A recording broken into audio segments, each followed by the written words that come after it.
আসসালামু আলাইকুম। তো এই ব্রেক স্টেটমেন্টটা নিয়ে আসলে অনেকের সমস্যা ছিল। এই জায়গাতে আমারও কয়েকটা ভিডিওর মধ্যে অনেকের কনফিউশন তৈরি হয়েছিল যে আসলে ব্রেক স্টেটমেন্টটা কিভাবে কাজ করে বা কখন আউটপুটটা কিরকম হবে।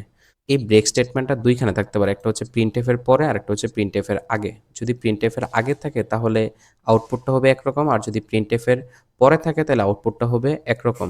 এই ২ টা জায়গাতে ক্লিয়ার হইতে পারলে ব্রেক স্টেটমেন্ট আর কখনোই ভুল হবে না। এই ভিডিও দেখার পর আশা করি এটা পুরোটা ক্লিয়ার হয়ে যাবে। তো প্রথমত আমরা এখানে দেখি যে integer i for i equal 1, i less than or equal 10 এবং কি i ইকুয়াল i প্লাস 1, অর্থাৎ হচ্ছে এই জায়গাতে i এর মান 1 থেকে 10 পর্যন্ত হবে এবং প্রতিবার i এর মান কত করে বৃদ্ধি পাবে? 1 করে বৃদ্ধি পাবে। তো দেন হচ্ছে এখানে কি প্রিন্টএফ আইসিটি, অর্থাৎ প্রত্যেকবার এই 1 করে বৃদ্ধি পাওয়ার সময় ওই ভ্যালুগুলাতে আইসিটি লেখাটা প্রিন্ট হবে। আর ব্রেক হবে কোথাতে?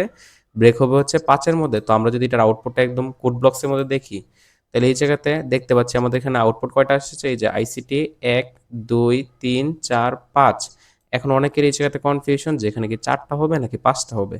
প্রথমত এখানে ব্রেক কতর মধ্যে? ব্রেক 5 এর মধ্যে। তো এর আগে আমাদের এখানে দেখতে হবে যে ব্রেক স্টেটমেন্টটা কি আগে হবে নাকি এখানে আউটপুট আসবে। যেহেতু প্রিন্টএফ আগে আছে, আগে আউটপুটের কাজ হবে, তারপরে ব্রেক স্টেটমেন্টটা কার্যকর হবে।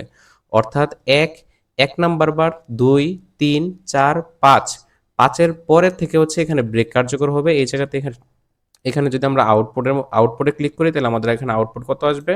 আর এইজন্য আমরা যদি এখানে আউটপুটের মধ্যে ক্লিক করি তাহলে আমাদের আউটপুট এখানে আসতেছে কতবার? 5 বার। যেহেতু এখানে প্রিন্টএফ আগে আছে তাহলে আমাদের এখানে আগে এই প্রিন্টএফটা অর্থাৎ হচ্ছে আইসিটি লেখাটা প্রিন্ট হবে, তারপরে ব্রেক কার্যকর হবে। দেন আমরা যদি এই জায়গাতে প্রিন্টএফ লেখাটাকে এক ইফ স্টেটমেন্টের পরে নিয়ে নিই, এই যে ইফ স্টেটমেন্টের পরে নিয়ে আসলাম এই ব্রেক লেখাটা, তখনই দেখবেন যে আউটপুটটা এখানে চেঞ্জ হয়ে যাবে। তো এই জায়গাতে যদি আমরা আউটপুটটা ট্র্যাক করি তাহলে এখানে আউটপুট কত আসতেছে? এই যে 1 2 3 4, অর্থাৎ আমরা এই জায়গা থেকে কি শিখতে পারলাম? এখানে যেই লেখাটা রয়েছে 5 বা যেখানে ব্রেক লেখা রয়েছে ওইখানে গিয়ে ব্রেক করবে। তবে যদি প্রিন্টএফটা পরে থাকে তাহলে যেখানে গিয়ে ব্রেক হবে তার আগের পর্যন্ত হচ্ছে স্টেটমেন্টটা কাউন্ট হবে, অর্থাৎ 1 2 3 4 4 বার। আর যদি এই প্রিন্টএফ লেখাটা হচ্ছে ব্রেক স্টেটমেন্টের আগে থাকে, আগে থাকার মানে হচ্ছে যেখানে গিয়ে ব্রেক করবে ওইটা সহ কাউন্ট হবে, অর্থাৎ হচ্ছে 1 2 3 4 5 বার। আমরা যদি এখানে আরেকবার এটা দেখি, যে 1 2 3 4 5, আমরা যদি এখানে ভ্যালুটা একটু চেঞ্জ করে দেখি, এখানে 5 এর জায়গায় আমরা এখানে 4 দিয়ে চেক করি, তাহলে 4 দিয়ে চেক করলে কত আসতেছে? এখানে আমাদের আউটপুট আসতেছে কতবার? আউটপুট আসতেছে 4 বার। অর্থাৎ এটা কখন? যদি আমাদের ব্রেকটা লাস্টে থাকে তখন আমাদের এখানে আউটপুট আসতেছে কতবার? 4 বার। আর যদি আমাদের এখানে প্রিন্টএফটা লাস্টে থাকে তাহলে কিন্তু আমাদের আউটপুট এই জায়গাতে আরো একবার কম আসবে। কতবার আসবে? 3 বার আসবে। কিভাবে?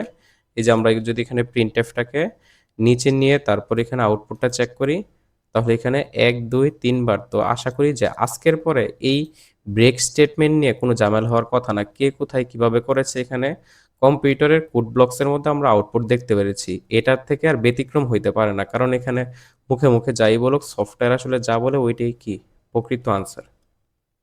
ভিডিওটি এই পর্যন্ত দেখে থাকলে আমাদের চ্যানেলকে সাবস্ক্রাইব করবেন, কমেন্ট করে পরবর্তী ভিডিও দেওয়ার জন্য অনুপ্রেরণা দিবেন। সবাই ভালো থাকবেন ও পরবর্তী ভিডিও দেখার জন্য আমন্ত্রণ রইল।